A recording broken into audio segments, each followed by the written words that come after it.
El contenido proporcionado en este podcast tiene fines informativos y educativos únicamente. Cap Medical presenta.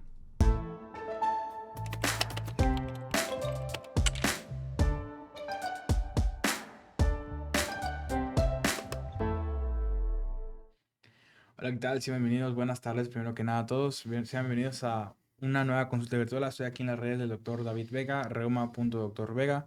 ¿Cómo está, doctor? ¿Qué tal? Buenas tardes. ¿Cómo estás? Hola a todos. Buenas tardes. Pues bien, doc, feliz de otra vez estar aquí otra semana más. Vamos por la tercera semana, vamos por esa racha de 3 semanas ya en este canal.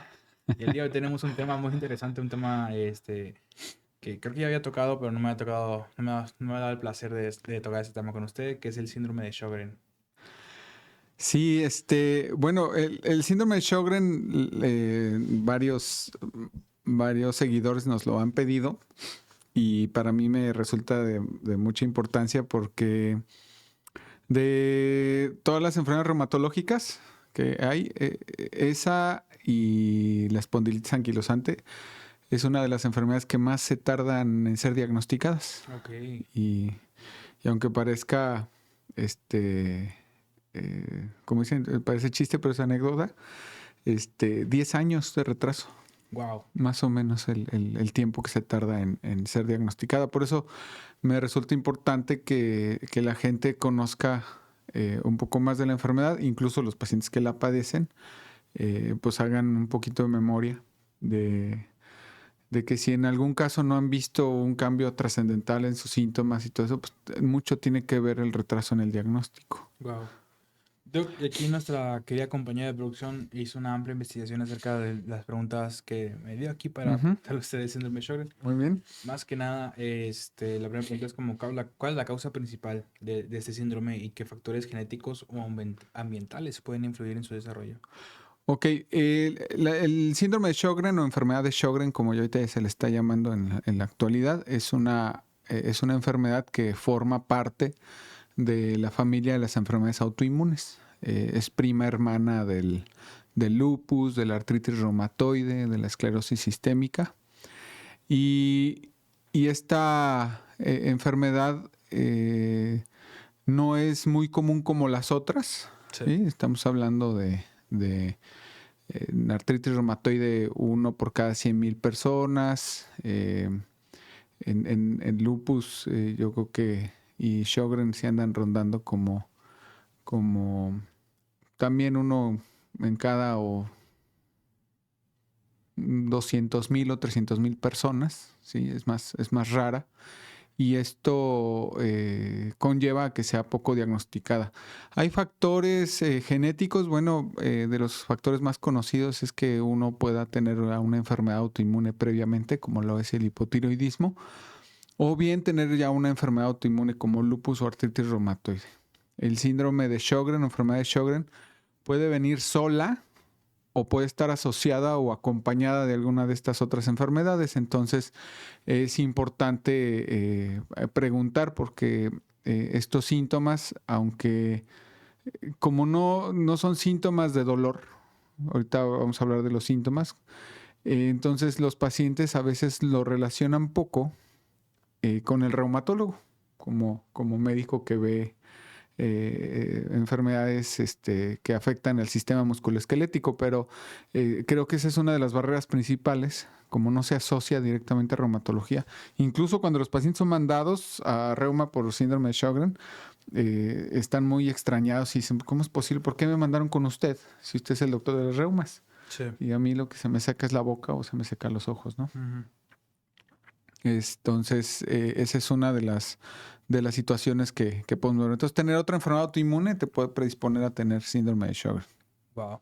Y justamente lo que mi siguiente pregunta acerca de los síntomas, no le voy a preguntar cuáles son los síntomas más comunes o incluso también los menos comunes que las personas puedan llegar a, incluso atípicos que las personas pueden llegar a presentar con este síndrome. Bueno, bajo el entendido de lo siguiente, la enfermedad de Sjögren o síndrome de Sjögren es una enfermedad autoinmune que afecta a las glándulas que producen moco, saliva, lágrima en nuestro cuerpo. Entonces, cuando estas glándulas se ven afectadas o inflamadas, dejan de producir tanto lágrima como saliva o secreciones vaginales en las mujeres, y esto produce síntomas ahí. Entonces, los síntomas son el ojo seco, la boca seca y resequedad vaginal. Dado que hay muchas condiciones que te pueden producir esto, aquí es donde entra una de las dificultades. Por ejemplo, ahorita que estamos en octubre y está entrando el otoño, las personas que somos alérgicas tenemos el ojo seco. Sí. Entonces tenemos mucho prurito ocular. Entonces nos estamos rascando los ojos cada rato. Y eso puede ser una causa de ojo seco. Sí. O de la misma sensación de un paciente que tiene Sjögren con ojo seco, es la misma sensación que tenemos los alérgicos ahorita. Entonces, la revisión con el oftalmólogo o con el alergólogo es importante, pero el tener esa sensación de prurito ocular, se le llama, o sea, que tengas la necesidad de estar detallando los ojos porque sientes arenosos los ojos. Ese es el síntoma principal y como la gran mayoría de las personas lo entienden. Porque a veces si tú le dices que si tiene el ojo seco, no entiende. No sé cómo es que es el ojo seco, ¿eh? Pero si preguntas y dices si tienes sensación de piedritas en los ojos y te tienes que tallar, eso sí es más entendible para las personas. Ese es uno de los síntomas principales. Pero se tiene que evidenciar, y aquí es donde nos ayudan mucho nuestros colegas oftalmólogos, a diferenciar muchas de las causas de esta sensación. La más común serían las alergias, pero ya con exámenes muy específicos en donde, ¿por qué, por ejemplo, se ponen unas tiras en los ojos para ver cuánta lágrima produces? Ayuda a ver eso. Otra de las cosas que hacen los oftalmólogos es si está demasiado seco el ojo, en la película más anterior, nuestro primer lente en el ojo, sí, si nos vemos del ojo de atrás hacia adelante, el primer lente se llama conjuntiva y es una capita de líquido. Y esa capita de líquido, otro de los síntomas que pueden tener las personas es que ven borroso, ¿sí? Entonces se ponen sus gotitas y ya ven bien. Y se las dejan de poner y ven borroso. Entonces esa película, cuando se pierde, se empieza a secar la conjuntiva y se pueden hacer grietas. Eso ya es un estado avanzado. Entonces los oftalmólogos ponen unas gotitas de pintura, ya sea verde o rosa, y las ven en sus lámparas y pueden ver cómo el líquido o la pinturita se mete en esas grietas. Wow. Eso ya es un estado avanzado de queratoconjuntivitis. ¿Sí? O sea, la capa de queratina que tenemos ahí se va perdiendo, se inflama y se abren, se hacen grietas. Como si en el piso donde ustedes trapean o trapeamos nosotros, el agua se queda ahí entre las grietas de donde estaba lo que une a los azulejos, ¿no? Entonces se va perdiendo y así se ven. Entonces, Wow. el que los oftalmólogos encuentran eso es primordial. Otro de los síntomas que es importante es la boca seca.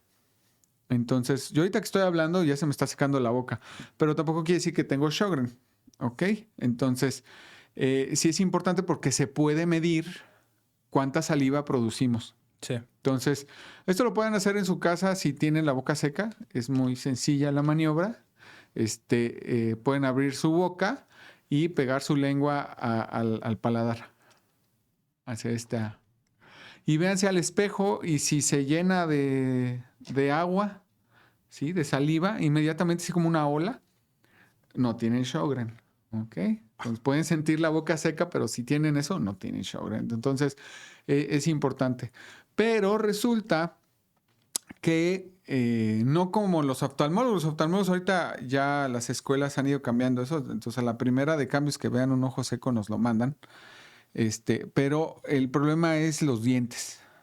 Si empiezas a tener caries de repetición, es muy probable que tengas Sjögren, y esto los odontólogos ya lo están reconociendo poco a poco.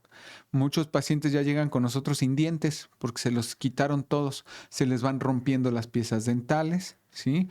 ¿Por qué? Porque la saliva sirve como una especie de equilibrio antibiótico dentro de la boca. Y si no tenemos saliva, ciertas bacterias crecen más y se nos hace más caries. Entonces, eso es importante. Son de los síntomas más comunes. Aquí lo que preguntamos nosotros es medicamentos, porque hay muchos medicamentos que producen boca seca. Wow. Entonces, tenemos que preguntar sobre medicamentos antidepresivos, por ejemplo, los antidepresivos producen boca seca y algunos otros. Entonces, esos son los dos síntomas más comunes que podemos tener. Los que ya son muy específicos, cuando se inflaman las glándulas parótidas, como cuando les da paperas, se pueden inflamar. Entonces, pero eso ya cuando los estamos explorando lo podemos ver. Lo de los dientes, por supuesto. Y otro síntoma común es tener artritis. O sea, que tengan dolores en sus manos. Es un síntoma común entre los pacientes. Pero pues son esas, el ojo seco, la boca seca y las artritis son síntomas que los pacientes pueden pedir una consulta como tal. Wow. Aquí nos llega, mensajitos de TikTok.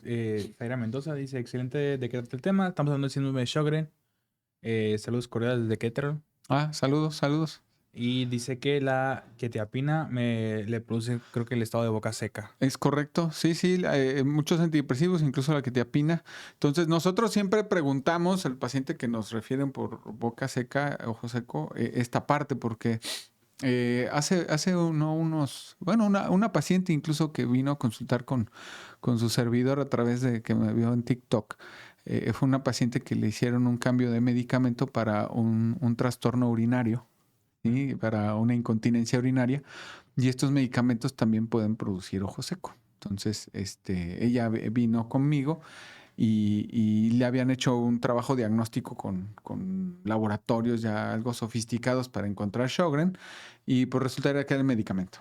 Entonces, sí es importante el interrogatorio porque pues la gente se asusta y entonces, y pues sí, les digo, los puede ver el oftalmólogo y le dicen, es que puede tener Sjögren. Y el paciente se mete a internet y busca Sjögren y pues se asusta por lo que ve, ¿verdad? O sea, ve los ojos todos secos, las lenguas todas secas, así como empedradas, pues se asustan. Yo también cuando veo eso me asusto, pero no es así ya el tiempo de evolución. Wow. Doc, otra pregunta que me gustaría hacerle es, además de estos dos síntomas más comunes, que es lo que Ajá. el ojo seco y la boca seca, ¿cómo puede afectar el síndrome de Sjögren a otros órganos del sistema del cuerpo, ya sea los pulmones, los riñones, el sistema nervioso? Bueno, una de las partes que sucede en el síndrome de Sjögren, por ejemplo, es que por ejemplo, para nosotros salivar y que la saliva lleve ciertos electrolitos, sodio, potasio, cloro y proteínas que necesitamos, requieren que las células tengan una interacción de donde está la célula, donde sale el líquido, y eso requiere unos canalitos, unos canales de saliva, por así decirlo. Esos canalitos también los tenemos alterados en el riñón. Entonces algunas personas pueden acidificar más su orina y tener un problema de equilibrio entre lo ácido y lo básico dentro del cuerpo. Son manifestaciones muy raras. Esto lo ven los nefrólogos, ¿sí? Alteraciones de acidosis tubular renal, así se llama. Es una condición algo rara, pero lo pueden tener los pacientes con Sjögren. Otra de las manifestaciones es enfermedad del pulmón. Los pacientes pueden tener tos crónica, nuestros compañeros neumólogos los evalúan, les hacen broncoscopía, les hacen una espirometría, les hacen una tomografía axial computada del tórax y ven que está inflamado el pulmón después de que descartaron infecciones, y entonces nos los mandan para ver si tienen algún padecimiento relacionado a esta afectación, donde está el síndrome de Sjögren. Entonces nosotros hacemos un trabajo diagnóstico para ver si a esa enfermedad pulmonar está asociada el ojo seco, la boca seca, artritis y alteraciones en los laboratorios para hacer el diagnóstico. El punto aquí, lo que yo quiero recalcar, es que hay síntomas con los que diagnosticamos a los pacientes a través del paciente. ¿A qué voy? El paciente va y se queja con eso con alguien. Uh-huh. Y hay síntomas o diagnósticos de Sjögren que son a través del interconsultante. O sea, el neumólogo ya le diagnosticó algo y por eso lo manda. ¿Ok? Pero la otra parte es que el paciente va por ojo seco y boca seca. O artritis, que ese es otro de los síntomas que nosotros particularmente vemos. Wow. Doc, aquí pensando con producción, me mandaron que ya nos queda poco tiempo de también esta consulta virtual, pero también Muchas gracias a Soñadora, que le acaban de enviar 5 calabacitas. Aún no sabemos cómo funciona esto de las calabacitas, pero supongo que Gracias. es como las rosas de temporada. Dice, hola, buenas tardes. Doctor, tomo Totrexato. metotrexate, pastillas. Estoy bajando de peso, es normal. Tengo polimiositis. Bueno, ese es otro padecimiento. Bueno, el metotrexato es un medicamento que utilizamos para muchas enfermedades. Los pacientes con polimiositis específicamente que tienen inflamados sus músculos, se puede perder peso por la pérdida de músculo tras la inflamación que tuviste. Habría que evaluar si es por un efecto secundario del metotrexato o porque tuviste inflamación y ahorita que te estás desinflamando tu músculo se hizo chiquito y por eso estás perdiendo peso. Wow. Entonces son condiciones diferentes. Otra pregunta que nos llega, pero habla de Instagram, doctor. Dice GH Solís. Dice, doctor, ¿puede hablar de las neuropatías que provoca el Sjögren? Bueno, ese es otro órgano que se puede afectar, el sistema nervioso, y los anticuerpos que están relacionados al síndrome de Sjögren también pueden afectar al sistema nervioso y te dan neuropatías periféricas. Ojo, aquí es importante en esta parte de las neuropatías periféricas que son complicaciones ya de un Sjögren un poquito más agresivo, por así decirlo. Entonces, las neuropatías periféricas, lo importante es cómo se hace el diagnóstico de las neuropatías. El paciente va a tener dolor, nosotros llamamos neuropático, pero se los explico. El dolor es un dolor que te arde, que sientes como un chile, que sientes como frío o calor o vibración o hormigueo. Entonces, esos son síntomas neuropáticos que puedes tener en alguna de las extremidades principalmente. Entonces nosotros tenemos que evidenciar mediante algunos estudios que se llaman velocidades de conducción nerviosa, que los electrofisiólogos, nuestros amigos neurólogos hacen esos estudios y tratan de evidenciar si tienes afectado ese nervio. Hay algunas personas que esos estudios les salen negativos porque, les voy a poner un ejemplo, este cable que tengo aquí, este grueso de cable lo puede detectar el estudio, pero hay pacientes que tienen afectación en un cable mucho más pequeñito, en un nervio más chiquitito. Y eso necesitamos hacer una biopsia de nervio. Entonces, hay neuropatía de fibras pequeñas, así se le llama. Entonces, es muy importante evidenciar esto porque sí cambia el tratamiento que le vamos a dar a los pacientes. O sea, un paciente con Sjögren que tiene neuropatía, al que no tiene, sí tomamos consideraciones terapéuticas diferentes. Entonces, sí es importante. Wow. Doc, aquí producción me está diciendo que ya se nos acabó el tiempo de esta consultoría. Válgame Dios, yo quiero hacer una parte 2. Sí, podemos hacer una parte 2 Sí, y sí. sí, te lo decía también. Para todas las personas que están preguntando dónde se encuentra el doctor, dónde consulta el doctor, pues estamos en básicamente Monterrey, Nuevo León, México, pero aquí producción va a poner la dirección que es Miguel Ángel Costilla, 2277 Centro, y el código postal sí no me lo sé, pero ahí estamos, ¿no? Sí. Para esas personas que quieren una consulta, también vamos a aparecer los números de contacto por lo cual puedes agendar tu consulta o marcar para preguntar dónde se encuentra también el doctor y que te dé una dirección más exacta. Doc, hemos llegado al final de este live. No me gustaría irnos si antes nos pudiera compartir algo, un comentario o algo que nos quieran mencionar acerca de este síndrome y para las personas, a lo mejor palabra de ánimo, que el síndrome de Sjögren ya puede ser tratado adecuadamente, ¿no? Pues sí, la parte más importante es que entre más temprano se detecte, el daño es mucho menor y el pronóstico de los pacientes es mucho mejor. Entonces, sí es importante que una vez que se descartaron todas las causas de ojo seco y boca seca, uno de los principales enfermedades que produce esto pues, es el síndrome de Sjögren. Entonces, sí es muy importante. O sea, sí hay una diferencia importante en aquellos pacientes, al menos que tardaron 5 años contra los de 10 años en su pronóstico en cuanto a su funcionalidad y en la calidad de vida que tienen los pacientes. Entonces, diagnosticarlos tempranamente es primordial. Entonces, sí, pero sí hay manera de tratarlos. O sea, sí hay muchos tratamientos que todos dependen del tiempo de evolución que tengan los pacientes. Entonces, por eso les digo que la parte de tratamiento más importante es detectarlo temprano. Entonces, si tienen algún síntoma o conocen a alguien que tenga un síntoma, que se cheque y mencionen la enfermedad y ya el médico odontólogo o el oftalmólogo verá, ¿sabes qué? Se me hace que mejor que lo vea el reuma porque puede tener un síndrome de Sjögren. ¿Ok?